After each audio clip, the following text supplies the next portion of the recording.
Welcome to Nevada Newsmakers. On the program today, a woman who knows more about taxes than anyone. Randi Thompson has the rundown. Coming up next, Scott Craigie and Sam will talk with Carole Vilardo, the queen of the calculator, also known as the president of the Nevada Taxpayers Association. And coming up on the Power Pundit panel today, Chris Wicker, Wayne Frediani, and Fred Lokken. It's all coming up next on an all-new Nevada Newsmakers.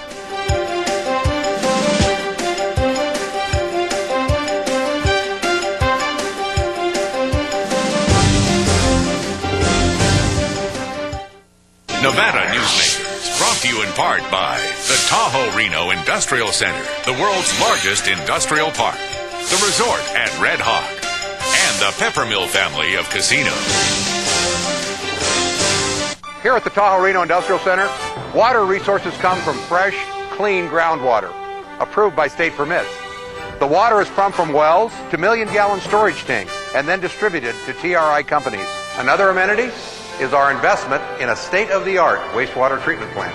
This disposal system converts waste to clean water for industrial applications. Welcome to the Tahoe Reno Industrial Center, the largest industrial park in the world, building economic prosperity for Nevada. When making your decision as where to play golf, consider the resort at Red Hawk. You know you have made the right choice the moment you arrive. The friendly staff welcomes you to our award-winning pro shop. You know you've made the right decision on the first tee. The Lakes course is in the best condition in years. You know you've made the right choice after you've played 18 holes. The resort at Red Hawk, the right choice.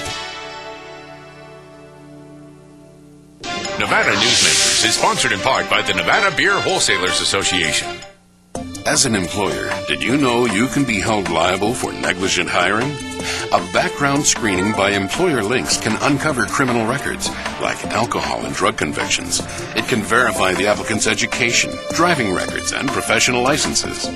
Employer Links can check civil records, registered sex offender records, and Social Security fraud. Hiring the right person shouldn't be a gamble. Call Employer Links. Employer Links, protecting your investment. I tell you, John, this industry has really changed. Tell me about it. You seemed to do pretty well last year. What's your secret? No secrets. Although I'll tell you something.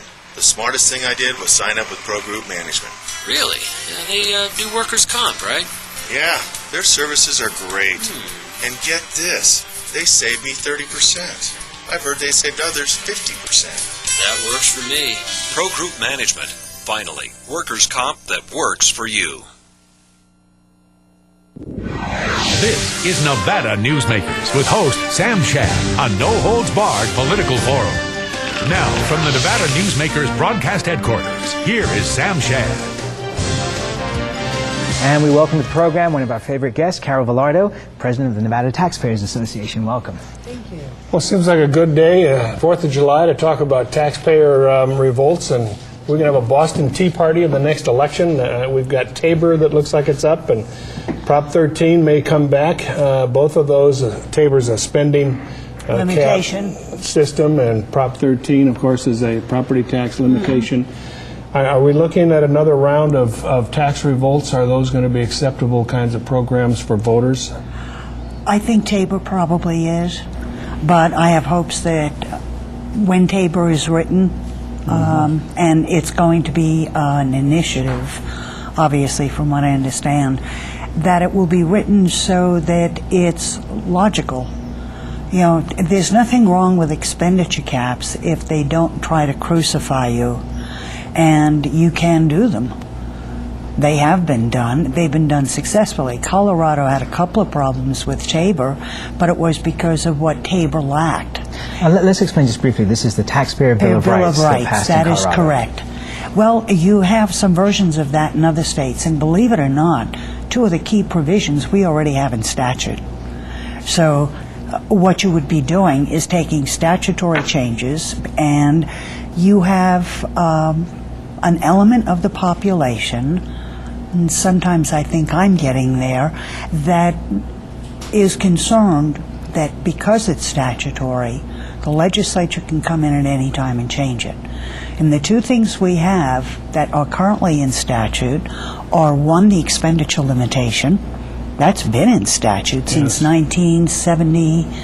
Was effective in 74. What is that limitation? The limitation is exactly what the bills were that we had this session. It restricts spending to an increase in population and CPI. And so you'd be memorializing that provision, which is a key provision of any taxpayer's Bill of Rights in the Constitution. It's a policy statement, if you will. And the other provision that was in the bills that we had before the legislature that were not passed was the Rainy Day Fund.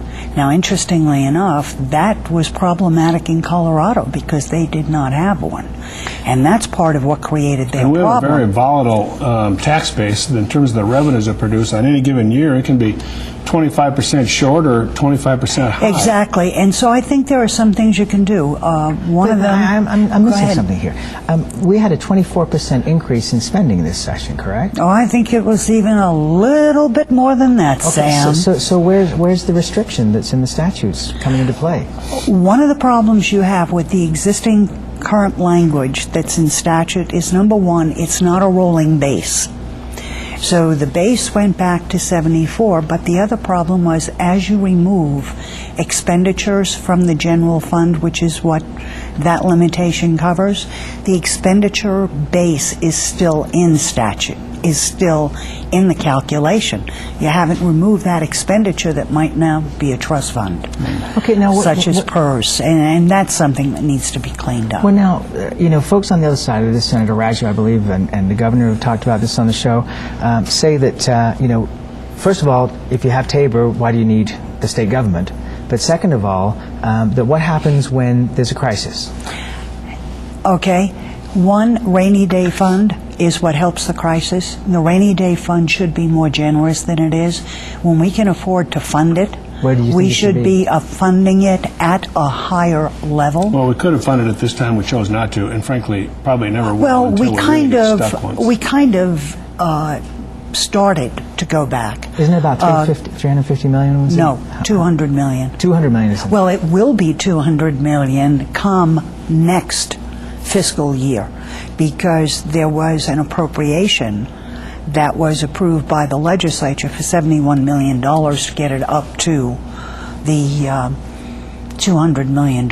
So where do you think it should be? Well, I think we should be closer to the 10% of what the budget is that's approved, and this year that budget was $5.8 million. I'm sorry, billion dollars, and so I would like to see 10% of that amount. $580 million. Mm-hmm. So let's ramp ahead. Nevada is one of the fastest growing states in the nation. Right. It has the fastest growing student population, K-12, right. Has the fastest growing college population, has the fastest growing Medicaid services network, and yet the most volatile revenue source of all time. No.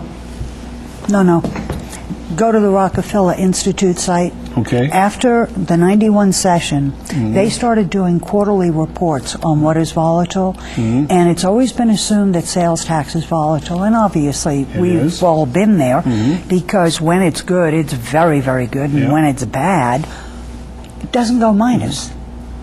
Generally, what it does is it doesn't give you the increases that you had the prior year. When Rockefeller was doing, and they still are, looking at the volatility of tax revenue sources to the states, it turned out that the income tax, the corporate income tax, was the most volatile tax you had. That in reality, and there's a real interesting narrative that was done by the team that analyzes the 50 states and their taxes, that for the perception of volatility that sales tax had, it turned out actually to be the most stable tax we had during that whole period across the United States, with a growth rate, a national average growth rate of 1.6%, which was totally different than corporate income tax, which dropped by 25.4%. Let's take a break. We'll come back. More on this with Carole Vilardo. Always fascinating right after this on Nevada Newsmakers. For a videotape copy of any Nevada Newsmakers program, call 775-857-2244. The tapes are $20 each, including shipping. My family started this business 27 years ago. We work hard to serve our customers and our community. but it's getting harder and harder to keep the doors open. For example, our workers' comp is going through the roof. Isn't anyone on my side anymore? The Retail Association of Nevada is. If you're a small business owner, we can cut your workers' comp by up to 50%, lobby for your interests, and keep you informed. Put us to work today.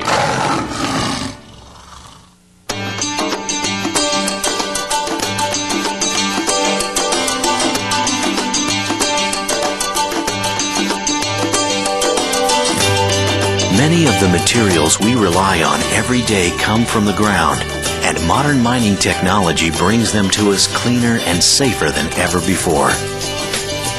To learn more about America's natural resources, visit nma.org, the National Mining Association. If it's fun, it's here at the Peppermill, the $100,000 video-themed slot celebration, with more winners each week, 100 random winners every Monday and Wednesday, and more cash prizes, $6,000 random drawings every Friday, plus chances to win up to $1,000 in free slot play on Mr. Money's Challenge. You'll have more fun with the Peppermill's video-themed slot celebration, now worth over $100,000. The slots that rock are at the Peppermill. Where are you winning? Your best value in sight is here for you to see. From frames to lenses to eye exams, you're covered A to Z. Davis Optical, your best value in sight. Davis Optical Centers, with 2 locations in Reno and Sparks. Davis Optical, your best value in sight. And now, back to Nevada Newsmakers with Sam Shad. And back on Nevada Newsmakers with it. Hang on a second. I've got to reintroduce you. Chomping at the bit here. President of the Nevada Taxpayers Association, Carole Vilardo. Actually, she's chomping at the bit. I'm chomping at the bit. I want to turn this into a debate. I'm going to try and do this in a question. In terms of volatility, though, when you take the recession years, we go in the tank. No question. And now with property taxes being capped, so that they're not going to accelerate during the good years at the level that they are. And of course, property taxes don't come to state government, at least in real large numbers, but they do support K-12.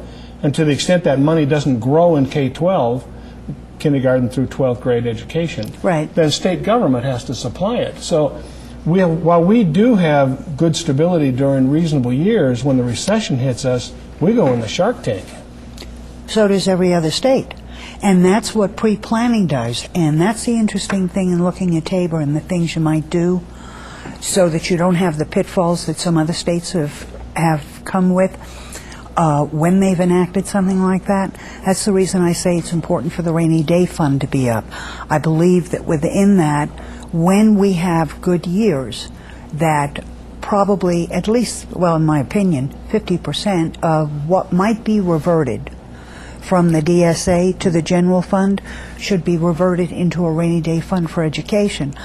One of the other things that I've been looking at in looking at Tabor, because it's going to be a fact of life, in my opinion. I think that the timing is just such, and what's gone on with tax increases and then with, the revenue accelerating to a degree has people questioning it. So what you'd like to see, if you're going to wind up with it, is something that would work, something that won't kill us. I think a 3-year rolling average. Yeah. Something that will work and something that won't kill us. I like that combination. Well, what can I tell you? In Arizona, it's something. Just to put this on the table, in Arizona, and I do some work down there, as you know, this last legislative session in Arizona, they have many of these initiatives they've gone through. They have a $17 billion budget, and during this last legislative session, they were allowed to use their own discretion on $4 billion of it. The rest was all preordained or pre-assigned. But that's one of the other issues. Yes. In addition to having what we have in statute right now, which is 1 year of population and CPI growth, I think you're better with a 3-year rolling average, because then I think you reduce the anomalies of extreme highs or extreme lows. And that's based on my experience and yours. That would help a great deal. And I think that's what you're looking for. I think the other thing that you have to do, which Arizona, Oregon, Colorado have all had a problem with, and California, and that is ballot box budgeting. And we have seen that in this state. And you have to have a provision within your Constitution that, at the very least, where you allow initiatives such as we do, and they're the right of the people, and no problem with that, but constitutionally, if you're going to go with an expenditure, such as we saw with K through 12, to the national average, you have to identify the revenue source. You can't just put it out there, because that's what's happened in Oregon that's created a problem. It's what's happened in California. So you have an expenditure limitation, but then you have ballot box budgeting with no comparable tax to cover this new expenditure, so you cut everything else. And that's where the problems are. So I think you can do balancing. I think that you've got to do a good hard look at each of the provisions. Okay, looking at the economy in both southern and northern Nevada, but particularly in southern Nevada, we're not going to see any slowdown in the income as far as gaming taxes or sales taxes. Were you disappointed or surprised that we didn't see any rollback in the taxes? I was disappointed. I thought it was a session with some missed opportunities, both on the expenditure side and on the taxing side. Can you give us a couple of quick examples? Yeah. The bank franchise tax. Now, we all know the banks, for whatever reason, whether you agree or disagree, was singled out last session. And so while everybody else, and we had an across-the-board modified business tax, the bank rate was 2%. But that wasn't bad enough. We then had to impose this franchise tax, which was $7,500 a year for each branch. Now, there was an attempt, and there were a couple of bills to repeal that. They were never even heard. We had a bill that was amended that at least gave the first branch, but that doesn't provide any real relief per se. It was an opportunity. I mean, the tax only raises something like $3 million. To eliminate that tax, we had more than enough surplus to do it. You know, the interesting thing about the banks is you want them healthy because they help finance. But wasn't this in a way kind of a signal that other businesses, if there's times of trouble, are going to see their taxes raised up to that 2% level? I think that's a definite problem. I think, you know, the fact that there was a reduction from 0.65 to 0.63, nothing done comparably for the banks on the payroll tax, is only 2 years. You know that if we come back in next session and there is money needed, there's not going to be a hope in the world of increasing that reduction or getting it to continue. We had an issue because of a bill last session on car rental tax. The way the bills were passed, there were multiple bills, created a problem with tax administration and compliance for car rental. It was an error. It should have been done properly last session. It wasn't. There was a bill in this session to correct it. The bill had a fiscal note, which I'll call hypothetical because they could not pinpoint it. Because of the fiscal note, even though the fiscal note was created because of how badly they did the bills last session, the bill was not passed. So we still have this hodgepodge of exemptions on the car rental tax. That's a missed opportunity to deal with policy instead of revenue. And I think we had a number of those issues that occurred. And that's where we got to leave it. It's always a pleasure to have you here. You are welcome back as soon as you want to come. Thank you. We'll be right back on Nevada Newsmakers. When this lady speaks, everybody listens. We'll be right back on Nevada Newsmakers after this. This is Nevada Newsmakers. For more than a decade, the Southern Nevada Water Authority has been helping the community embrace conservation as a way of life. That includes replacing more than 50 million square feet of grass with water-smart landscaping. During the worst drought on record, watering restrictions and tough landscaping codes have reduced the community's water use by billions of gallons, even as thousands of new residents were moving into Nevada.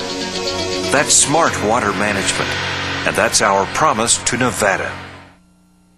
When making your decision as where to play golf, consider the resort at Red Hawk. You know you have made the right choice the moment you arrive. The friendly staff welcomes you to our award-winning pro shop. You know you've made the right decision on the first tee. The Lakes course is in the best condition in years. You know you've made the right choice after you've played 18 holes. The resort at Red Hawk, the right choice. So, who do you use for workers' comp? Pro Group Management.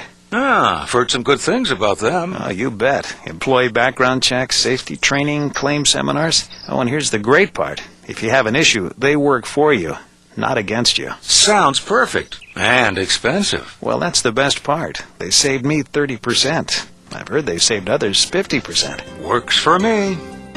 Pro Group Management. Finally, workers' comp that works for you. As an employer, did you know you can be held liable for negligent hiring? A background screening by employer links can uncover criminal records, like alcohol and drug convictions. It can verify the applicant's education, driving records, and professional licenses. Employer links can check civil records, registered sex offender records, and social security fraud. Hiring the right person shouldn't be a gamble. Call Employer Links.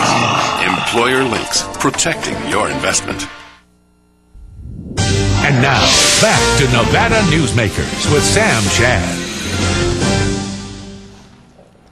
And back on Nevada Newsmakers, we're joined today by our Power Pundit panel. Wayne Frediani is here, Executive Director of the Nevada Franchised Auto Dealers Association. Fred Lokken is Professor of Political Science at TMCC. And Chris Wicker is the Chairman of the Washoe County Democratic Party. Welcome to all of you. Well, Chris, I'll start with you. Just because I love to play partisan politics with Chris.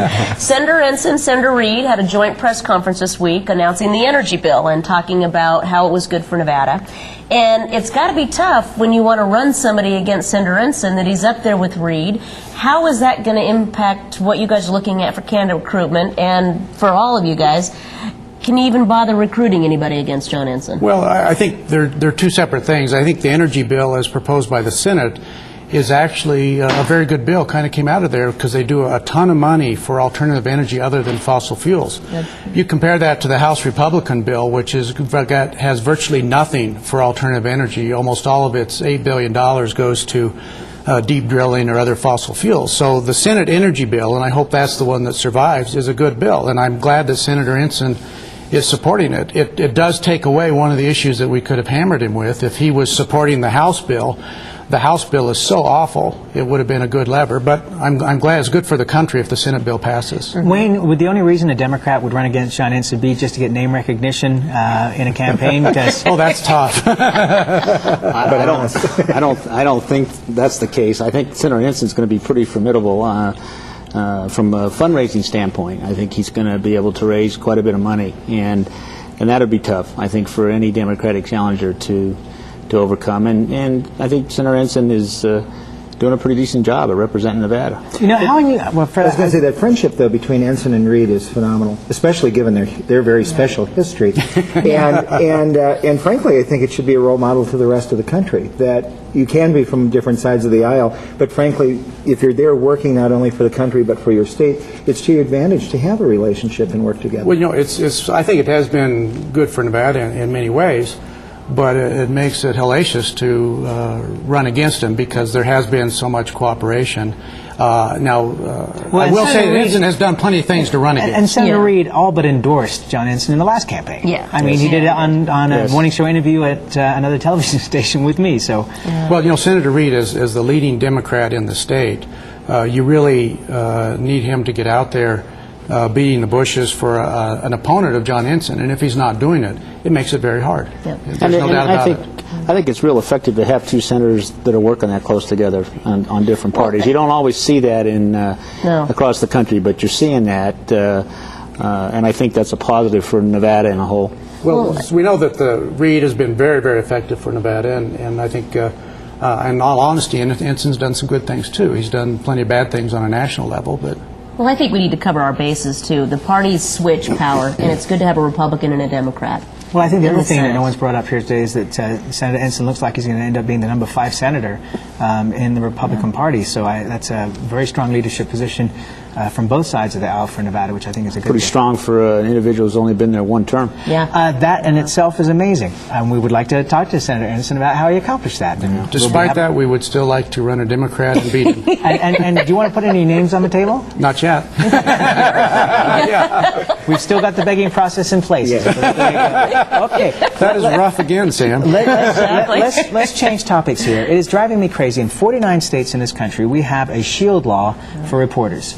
and we don't have a federal shield law. And at this point, the legal system is going out of control here. Matthew Cooper of Time magazine was threatened with jail, along with Judith Miller of the New York Times.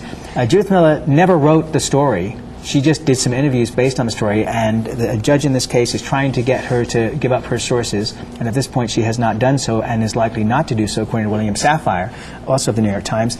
Fred, you were just saying that Time magazine has now decided to give up the information that the judge wants. Yes. But isn't it time for us to have, because the thing that's the problem is that it's already going on into other courts. There's a District of Columbia court who's following up the Supreme Court by doing the same thing of threatening to imprison reporters. Isn't this just fundamentally wrong, Wayne? Sam, I would like nothing better. Did you change your name to Wayne? That's fine. Oh, okay. Well, I would like. Sorry about that. That's all right. I would like nothing better than to discover who the son of a gun, vindictive son of a gun, was of the administration. But Robert Novak, the man who knows, is not being charged with it. But we have to protect the press. We have to protect the press. We have to. I agree. I think that it is amazing that this has gone as far as it has. People aren't going to give up their anonymous sources, I don't think, and reporters need to be protected in some respect. And well, why isn't Congress we wouldn't hear some of the stories we hear if that was the case. Yeah, you'd have deep throat. You wouldn't know what's going on in and some why aren't cases. they going after Woodward and Bernstein? I mean, yeah. Statute of limitations. Yeah, exactly. And nor did they ever. But why did the Congress and the President were so quick to act in the case of Terry Schiavo? And by comparison with this, which I think is a far bigger issue, and yet we saw the President flying back overnight to sign a bill, the Congress in action all night to get the thing taken care of, isn't this a far more important situation? Well, the extreme right wing is not pushing it, so that's why Bush didn't act. They were pushing it in Terry Schiavo, and he flew across the country to sign that stupid law. But the right wing is not pushing it. Terry Schiavo touched lives. I mean, it's not like there's. I mean, being on the journalistic side, I understand it, but the choice of a family fight and how it could happen in everybody's household touched lives, and I can understand the advocacy on that part. But it's frustrating that here's something that is going to silence the media. But and that's basically wrong. I don't know. It's critical. It's critical. It is absolutely critical, and it's insane, and it needs to be changed. We need a federal shield law. We'll be right back on Nevada Newsmakers after this. Nevada Newsmakers, brought to you in part by the Tahoe Reno Industrial Center, the world's largest industrial park, the resort at Red Hawk, and the Peppermill family of casinos. High-tech companies demand perfect world amenities. They require clean, reliable power, state-of-the-art fiber optic communications, and clean water sources. In a perfect world, companies would have immediate access to rail and interstate freeways. There would be 4-lane expressways that shorten shipping times and provide convenient commute routes for valued employees. Well, the future is now, and it's here. Welcome to the Tahoe Reno Industrial Center, the largest industrial park in the world, building economic prosperity for Nevadans. And coming up next week? Oh, we have a presidential hour with Clay Jenkins. We also have Senator Harry Reid and Senator Bob Beers. We'll see you then. Have a great holiday weekend.